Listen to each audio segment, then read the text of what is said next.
Typhoon in the Pacific.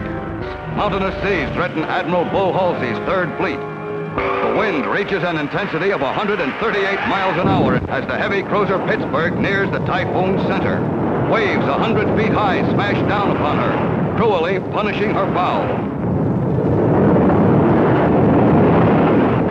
The Pittsburgh's crew is ordered back from the weakened bow. Suddenly, as a great wave hits, deck plates buckle. Torn off by the thunderous seas, the cruiser's bow, 104 feet long, floats free in the water. Still full of fight, the Pittsburgh rides out the storm without her bow.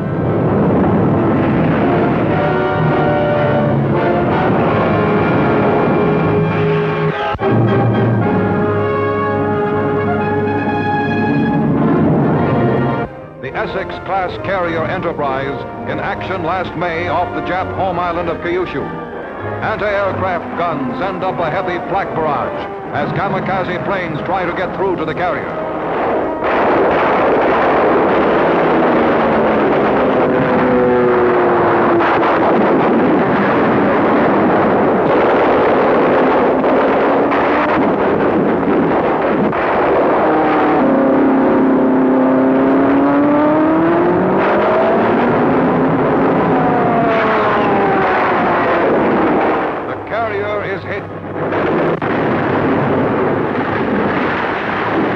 Loaded with bombs, the Jap plane hits the flight deck. All hands turn to.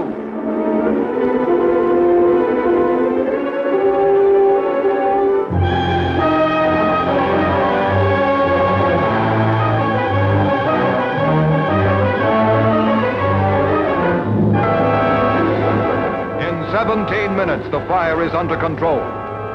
Colonel General Alfred Jodl, Nazi Chief of Staff, arrives at General Eisenhower's schoolhouse headquarters in Reims, France, to surrender all of the remaining German armed forces to the Allies.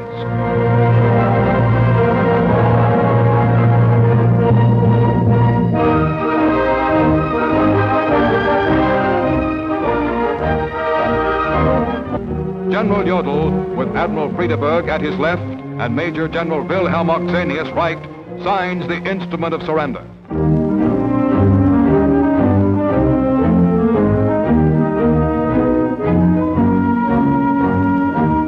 The delegates of four powers, America, Russia, Britain, and France, now sign the document. And now, in the early hours of the 7th of May, the war in Europe is over. The brutal, costly eastern half of the most horrible worldwide war in human history is now within minutes of ending for good. General MacArthur speaks.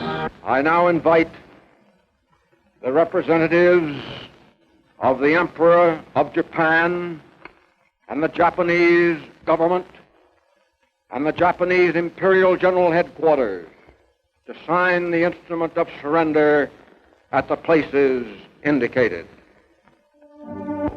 The time is 9:05 a.m. The Japanese have been on board exactly 10 minutes.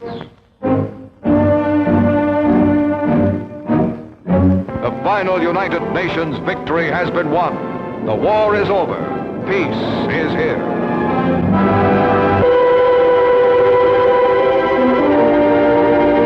This is Nagasaki, smashed flat by the second and last atomic bomb dropped on the enemy. A single blast eliminated a city. Now, first motion pictures of the actual bombing. From an escorted B-29 is loosed the greatest explosion ever caused by man.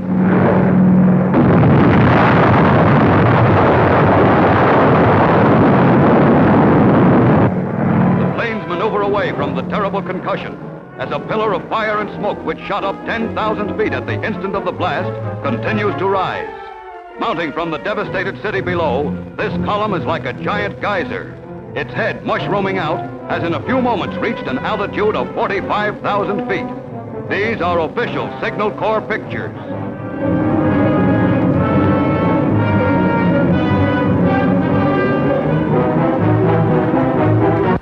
From a B-29, Air Force's cameramen film first scenes of the incredible destruction.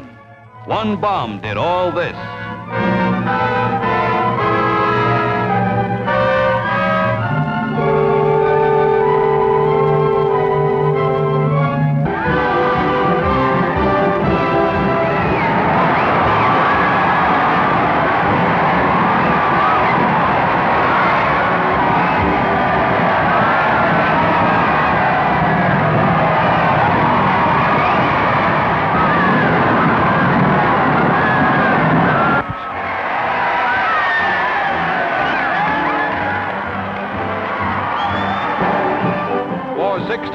old General Wainwright, defender of American soil against overwhelming odds, a deserved tribute from the world's largest city.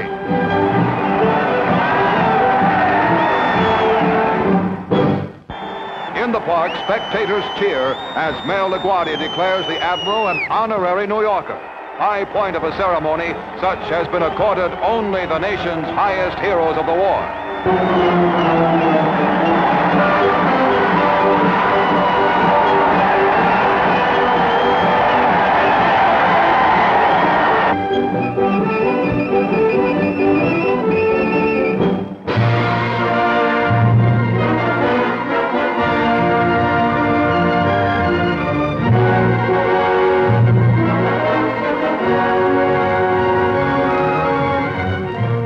In animation, a contact bomb explodes like this. A delayed action bomb makes a big hole, but it has little effect on the man in the foxhole and the jeep behind the barrier.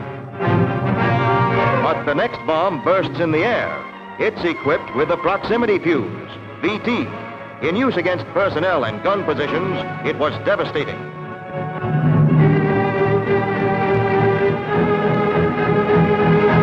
In airborne rockets and in anti-aircraft, VT produced sensational results. Its first air use was at Iwo Jima. The rocket is fired. A short distance away, the fuse mechanism automatically begins operating, and the radio sends out signals, setting up a zone of sensitivity of over 3,800 square feet. When the enemy plane comes within the zone, the proximity fuse sets off the rocket. Any substantial object interrupting this radio area would get the same punishment.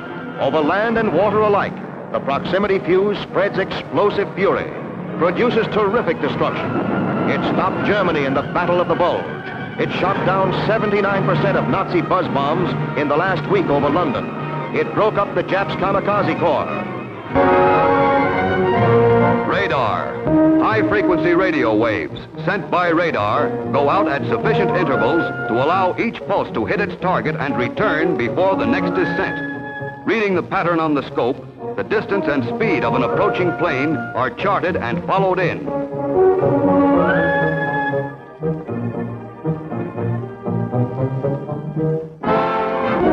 A Navy scout plane detects the presence of an enemy fleet on its radar screen. Our own fleet's guns could destroy these ships from great range without ever actually seeing them.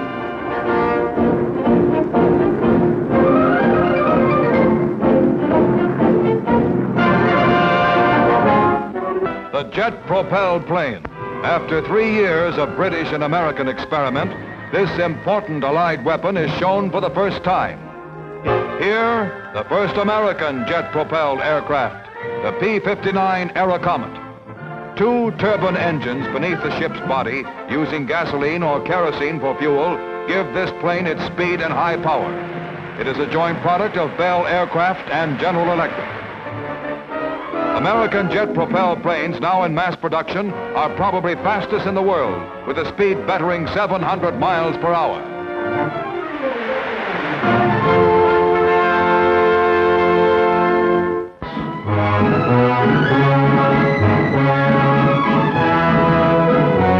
Mr. Truman inspects the plaque on the Missouri's veranda deck, marking the spot where World War II ended.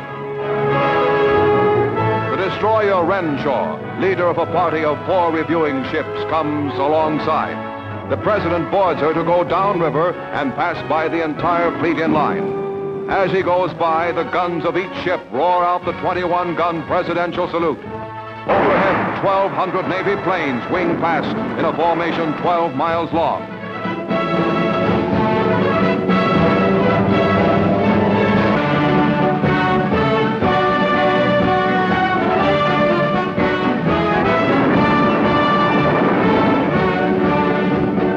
Veterans of Pearl Harbor, of Midway, of Guadalcanal, the Coral Sea, Tarawa, Saipan, the Philippines, Iwo Jima, and Okinawa.